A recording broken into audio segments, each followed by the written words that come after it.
दोस्तों, dream IAS के इस यूट्यूब चैनल पे मैं किरण दुबे आप सभी का बहुत-बहुत स्वागत करती हूँ। हमेशा की तरह आज मैं आपके सामने अपने नए वीडियो के साथ उपस्थित हूँ और आज जिस सब्जेक्ट की शुरुआत यहाँ की जाएगी उस सब्जेक्ट का नाम है एनवायरनमेंट एंड इकोलॉजी। ये एग्ज़ाम किसी भी एग्ज़ाम के लिए बहुत ज़्यादा रिलेवेंट और इम्पोर्टेंट है क्योंकि इससे यूपीएससी में तो करीब 20 से 25 सवाल यहाँ से आते हैं। इससे अधिक हो जाए लेकिन शायद इससे कम नहीं होता है। प्रीवियस ईयर क्वेश्चन से आप ये बात पता लगा सकते हैं, अगर आप प्रीवियस ईयर क्वेश्चन के टच में होंगे तो आपको इस बात की जानकारी ज़रूर होगी। साथ ही अगर स्टेट पीसीएस के एग्ज़ाम को देखें तो उसमें भी एनवायरनमेंट के क्वेश्चन को पूछा जाता है। तो आज इसी बात को ध्यान में रखते हुए मैं आपके सामने एनवायरनमेंट के चैप्टर 1 से एनवायरनमेंट सब्जेक्ट के चैप्टर 1 से मैं आपके सामने स्टार्टिंग करने जा रही हूँ ताकि आप बेसिक से एक समझ को स्ट्रॉन्ग बना सके अपनी समझ को और एग्ज़ाम में आने वाले जो सवाल हैं या फिर जो भी सवाल बन रहे हैं, किस प्रकार के बन रहे हैं, उन सबको हम यहाँ एक-एक करके देखेंगे। लेकिन उससे पहले एनवायरनमेंट के बारे में हम यहाँ जानेंगे कि आखिर एनवायरनमेंट होता क्या है, उसके कंपोनेंट्स कौन-कौन से हैं, उसके संरक्षण के लिए क्या-क्या उपाय वैश्विक स्तर पे भारतीय स्तर पे क्या-क्या किए गए हैं, इन सबको देखना ज़रूरी है ताकि आपको प्रीवियस ईयर क्वेश्चन समझ में आ सके कि ये क्वेश्चन कहाँ से पूछे जा रहे हैं। साथ ही आपको ये समझ में आए कि अगर क्वेश्चन कोई आ रहा है तो किस प्रकार के क्वेश्चन के नेचर उस क्वेश्चन के नेचर क्या है, नेचर ऑफ क्वेश्चन क्या है, ठीक है? इन्हीं सब बातों को ध्यान में रखते हुए आज हम बहुत इम्पोर्टेंट सेगमेंट को शुरू करने जा रहे हैं, जिसका नाम है एनवायरनमेंट एंड इकोलॉजी, ठीक है? हालाँकि मैं आपको बता दूँ, पहले भी मैं बता चुकी हूँ कि ये चैप्टर फर्स्ट होगा और इसको मैं कंटिन्यू रखूँगी ताकि आपका ये सेगमेंट काफ़ी अच्छे से तैयार हो जाए और किसी प्रकार की दुविधा आपके मन में ना हो, ठीक है? तो चलिए बात को आगे बढ़ाते हैं और देखते हैं कि हमारा आज का जो सेगमेंट है वो किस तरफ ध्यान आकर्षित कर रहा है। तो जैसा कि आप देख रहे हैं कि आज का जो हमारा टॉपिक है वो पर्यावरण से संबंधित है, तो इसमें हम देखेंगे कुछ इसको हम कैटेगराइज़ करके देखेंगे ताकि आसानी से हर एक बात समझ में आए। जो बेसिक है वो काफ़ी अच्छे से आपके माइंड सेटअप हो सके, ठीक है? तो सबसे पहले हम जानेंगे कि पर्यावरण का तात्पर्य क्या है? पर्यावरण से तात्पर्य क्या है? पर्यावरण आखिर होता क्या है? किसे कहते हैं पर्यावरण? ठीक है? दूसरा हम ये देखेंगे कि उसके कंपोनेंट्स यानी घटक कौन-कौन से होते हैं पर्यावरण के। तीसरा हम ये देखेंगे कि उसके संरक्षण के लिए जैसे मान लीजिए वैश्विक स्तर पे उसके संरक्षण के क्या उपाय किए गए हैं? भारतीय स्तर पे क्या उपाय किए गए हैं, हम इन सबको देखेंगे लेकिन एक-एक करके, ठीक है? तो सबसे पहले हम देख लेते हैं कि पर्यावरण क्या होता है, किसे पर्यावरण कहते हैं, ठीक है? तो जैसा कि आप देख रहे हैं, परि यानी परि का अर्थ होता है पर्यावरण, ठीक है? और आवरण, ये मान लीजिए हमारा पर्यावरण है, परि मीन्स पर्यावरण, ठीक है? और आवरण यानी जो पर्यावरण को चारों तरफ से घेरे हुए है उसी को पर्यावरण कहते हैं। ये तो हो गए कुछ बेसिक इसके मतलब परिभाषा, इसको परिभाषा नहीं कहेंगे, हालाँकि ये बेसिक समझ के लिए काफ़ी ज़्यादा अच्छा होगा कि परिजोर आवरण यानी जो आवरण हमें चारों ओर से घेरे हुए है वो पर्यावरण है। लेकिन काम इतने से नहीं चल पाता है, हमें उस पर्यावरण आखिर क्या होता है उसके बारे में डीप नॉलेज होना ज़रूरी है, उसके परिभाषा के बारे में। तो यहाँ हम देख रहे हैं कि पृथ्वी पर पाए जाने वाले भूमि, जल, वायु, पेड़-पौधे एवं जीव-जंतु का समूह जो हमारे चारों ओर घेरे हुए हैं हमें, वो पर्यावरण है। यानी इंक्लूड तौर पे ये कह सकते हैं कि इस पृथ्वी पर इस पर्यावरण के अंडर में जो कुछ भी है वो पर्यावरण है, ठीक है? यहाँ कहने का अर्थ ये निकल आता है। तो यहाँ आप एक बेसिक डेफिनिशन तैयार कर सकते हैं कि पृथ्वी पर पाए जाने वाले भूमि, जल, वायु, पेड़-पौधे, जीव-जंतु का समूह जो हमारे चारों ओर है, जो चीज़ भी हमारे चारों ओर है वो पर्यावरण है, ठीक है? ये तो बात हो गई एक बेसिक डेफिनेशन की। अब हम आते हैं कि पर्यावरण के घटक कौन-कौन से होते हैं, उस यानी उसके कंपोनेंट्स क्या-क्या होते हैं। तो जैसा कि मैंने आपको बताया कि क ज या फिर जैसा कि आप देख रहे हैं यहाँ पे कि पर्यावरण के जो 2 कंपोनेंट्स यहाँ दिख रहे हैं। एक तो आपको बायोटिक है और दूसरा अबायोटिक है, यानी जैविक और अजैविक घटक है। अब जैविक का मतलब क्या होता है? तो जैविक का मतलब यहाँ हुआ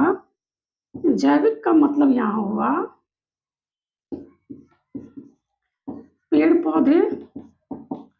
फॉर एग्ज़ाम्पल अगर देखें तो पेड़-पौधे, जीव, ठीक है? ईटीसी ये इसके एग्ज़ाम्पल हो गए जैविक के। जैविक यानी जीव, ठीक है? अब है अजैविक यानी जिसमें जीव ना हो, अजैविक। तो अजैविक के अगर हम एग्ज़ाम्पल तैयार करें यानी अबायोटिक के अगर एग्ज़ाम्पल हम तैयार करें तो इसमें हो जाएगा मृदा, वायु, प्रकाश, ईटीसी, ठीक है? ये तो आपका एक एग्ज़ाम्पल तैयार हो गया कि पर्यावरण के जो कंपोनेंट्स होते हैं, उसमें जैविक जो है, उसके अंतर्गत पेड़-पौधे, जीव-जंतु आ गए। दूसरा अजैविक घटक में मृदा, वायु, प्रकाश, ठीक है? जल, ये सब अजैविक में आ गए। ये तो एक हो गया कि हाँ, इसके कंपोनेंट्स के बारे में। अब हम यहाँ पे पर्यावरण को अगर सम्मिलित रूप से देखना चाहें तो किस प्रकार से देखेंगे एक ग्राफ के तहत, तो आइए उसको देखते हैं कि एक ग्राफ के तहत हम पर्यावरण को कैसे समझेंगे। आखिर पर्यावरण में क्या-क्या सम्मिलित होता है। तो जैसा कि आप देख रहे हैं कि पर्यावरण में जलमंडल शामिल होता है, वायुमंडल शामिल होता है, स्थल मंडल शामिल होता है, साथ ही जैव मंडल को भी पर्यावरण के तहत शामिल किया जाता है। इस टर्म से यूपीएससी में क्वेश्चन पूछे गए हैं। आप प्रीवियस ईयर क्वेश्चन को उठाकर देखना, स्टेटमेंट के फॉर्म में इस क्वेश्चन को पूछे गए हैं। ठीक है, तो ये काफ़ी ज़्यादा इम्पोर्टेंट टर्म हो जाता है। एक बार फिर से मैं आपको समझा दूँ कि पर्यावरण के तहत जलमंडल, वायुमंडल, स्थल मंडल, ये 3 के अलावा ये जो जैव मंडल है, ये भी सम्मिलित किया जाता है पर्यावरण के तहत। अब ये जैव मंडल क्या होता है? तो जैव मंडल को अगर हम ग्राफ में आपके सामने प्रेज़ेंट करें, तो जैव मंडल जो है, वो जैव मंडल जो है, जैसे ये मान लीजिए स्थल हो गया, ये जल हो गया, ये वायु हो गया, ये वायु हो गया, ठीक है? इन तीनों को मिलाकर जो बनता है, उसे हम सम्मिलित रूप से जैव मंडल कहते हैं, ठीक है? जैव मंडल कहते हैं। एक बेसिक डिफरेंसेस आई थिंक आपको समझ में आ गया होगा। तो एक बार मैं फिर से आपको समझा दूं कि पर्यावरण के तहत जलमंडल, वायुमंडल, स्थल मंडल, साथ ही जैव मंडल को भी सम्मिलित किया जाता है। अगर किसी ने आपसे पूछा कि जैव मंडल के तहत किसको शामिल किया जाता है, तो उसके तहत आपको स्थल आ जाएगा, जल आ जाएगा, वायु आ जाएगा, या फिर आप इसको स्थल मंडल, वायुमंडल, जल मंडल भी कह सकते हैं, ठीक है? इन तीनों को मिलाकर जो एनवायरनमेंट बनता है, उसको जैव मंडल कहते हैं, ठीक है? इस तरह के ग्राफ को आप मेंस आंसर राइटिंग प्रैक्टिस में भी दे सकते हैं, ताकि आप कम शब्द में अपनी बात को अपने अच्छे से समझा सकें एग्जामिनर को, ठीक है? तो ये बात हो गई पर्यावरण की। एक बेसिक डिफरेंस के तहत हमने इसको समेट लिया अच्छे से ग्राफ में। अब हम आते हैं कि वैश्विक जो एक कंपोनेंट्स मैंने आपको बताया था बायोटिक एंड अबायोटिक, उसके बारे में हम देख लेते हैं कि आखिर उसके आगे और कौन-कौन से घटक शामिल किए जा सकते हैं। ठीक है? क्या जैविक और अजैविक के साथ ही किसी और नाम को उसके साथ जोड़ा जा सकता है? तो चलिए देखते हैं। अब हम यहाँ पे पर्यावरण के जो घटक हमने देखे थे, उसको एक बार मैं फिर से आपको डिफाइन करती हूँ। तो जो पर्यावरण के घटक यानी कंपोनेंट्स जो मैंने आपको बताए थे, उसमें मैंने आपको बताए थे 2 प्रकार के कंपोनेंट्स, ठीक है? तो वो कंपोनेंट्स क्या-क्या थे? मैंने आपको बताए थे। तो ये जो मैं आपको कंपोनेंट्स बता रही हूँ, जैसे मैंने आपको बताया था कि जैविक यानी बायोटिक एंड अजैविक यानी अबायोटिक।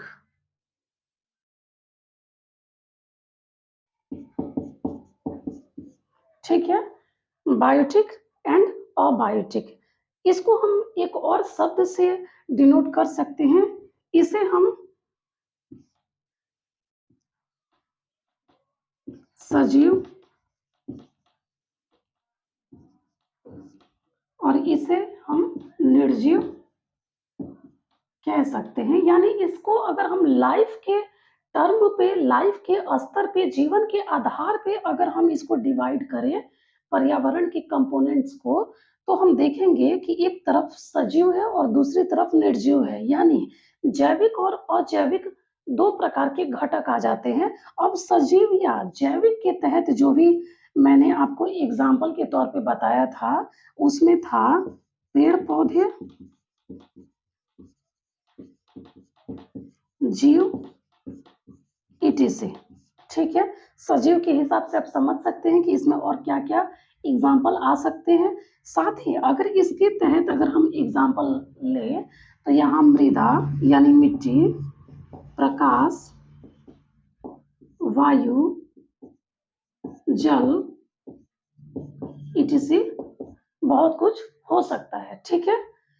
तो यहाँ हमने जाना कि जीवन के आधार पर जैविक और अजैविक 2 प्रकार के घटक होते हैं। इसके अतिरिक्त हम पर्यावरण के घटक को 2 और प्रकार से डिनोट कर सकते हैं। पहला वो जो कि प्राकृतिक द्वारा निर्मित है, ठीक है? नेचुरल बेस्ड हो। दूसरा ह्यूमन बेस्ड हो यानी मानव निर्मित हो। तो अगर हम देखें तो पर्यावरण के घटक को हम 2 और भाग में डिवाइड कर सकते हैं, ठीक है? पहला है पर्यावरण निर्मित, दूसरा है मानव निर्मित। ठीक है? तो पर्यावरण निर्मित अगर हम बात अगर एग्जाम्पल लें कि पर्यावरण के तहत कौन-कौन से एग्जाम्पल आ सकते हैं, तो उसके तहत पेड़-पौधे,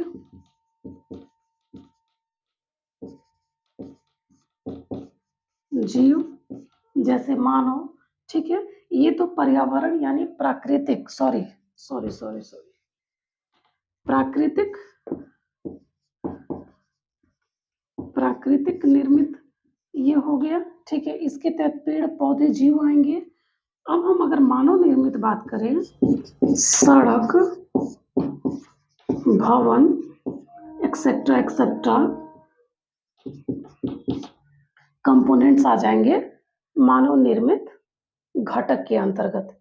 तो अभी तक जैसा कि हमने जाना कि पर्यावरण से तात्पर्य क्या है, उसके घटक कौन-कौन से होते हैं, ये 2 टर्म आई थिंक आपके क्लियर हो चुके होंगे।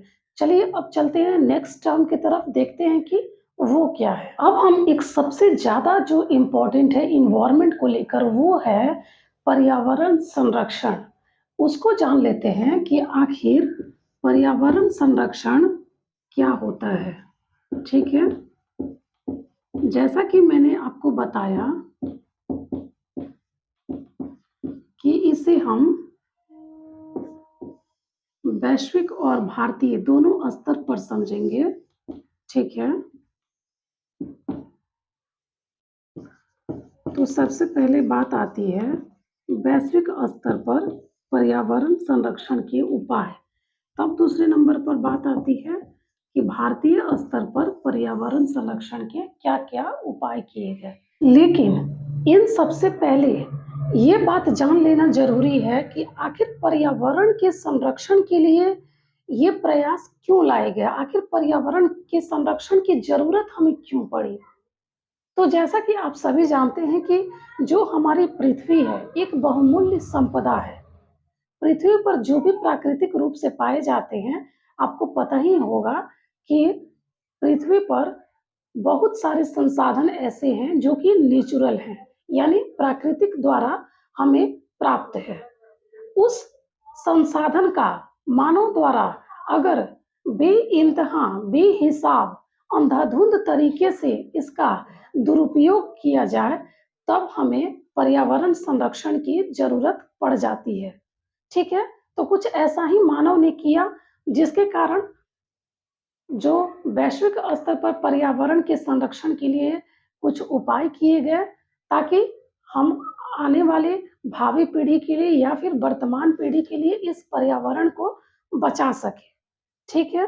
तो ये तो एक बेसिक इन्फॉर्मेशन आपके लिए हो गया कि पर्यावरण का संरक्षण आखिर क्यों किया जाता है। ठीक है? आइए देखते हैं कि वैश्विक स्तर पे जो पर्यावरण संरक्षण के उपाय किए गए, उसमें कौन-कौन से सम्मेलन जो मुख्य रूप से हमारे लिए नॉलेज के हिसाब से ज़रूरी है, वे वैश्विक स्तर पे कौन-कौन से हैं। ठीक है? आइए चलिए देखते हैं। अब हम यहाँ पे वैश्विक स्तर पे सबसे पहले जान लेते हैं कि पर्यावरण से संबंधित कौन-कौन से संरक्षण के प्रयास किए गए। तो जिसमें पहला है स्टॉकहोम सम्मेलन जो कि स्वीडन में किया गया 1972 में, ठीक है? 1972 में ये सम्मेलन सबसे पहले किया गया। हालाँकि मैं इस पे एक डीप वीडियो बना चुकी हूँ पहले इससे संबंधित, ठीक है? आप जाके ड्रीम आईएएस यूट्यूब चैनल पे इस वीडियो को देख सकते हैं और काफ़ी अच्छा ये वीडियो मैंने बनाया है और आपको प्रोवाइड कराया है, ठीक है? यहाँ पे मैं जैसा कि मैं पिछले वीडियो में इसको बहुत अच्छे तरीके से बता चुकी हूँ, तो यहाँ पे मैं इसको बस थोड़ा-थोड़ा डिनोट करूँगी कि आखिर वैश्विक स्तर पे कौन-कौन से प्रयास किए गए हैं। तो जैसा कि पहला आप देख रहे हैं कि पर्यावरण को संरक्षित करने के लिए स्टॉकहोम सम्मेलन स्वीडन में अपनाया गया 1972 में। इसी समय 5 जून 1973 को पर्यावरण दिवस को मनाने का प्रस्ताव रखा गया। कब? 5 जून 1973 को। इसलिए हम प्रत्येक वर्ष 5 जून को हम पर्यावरण दिवस यानी एनवायरनमेंट डे मनाते हैं। ठीक है? दूसरा है पृथ्वी सम्मेलन जो कि ब्राज़ील के रियो डी जेनेरो में संपन्न किया गया। ये कब किया गया? 1992 में, 1992 में। तीसरा है क्योटो प्रोटोकॉल जो कि 1997 में इसको स्टार्ट किया गया।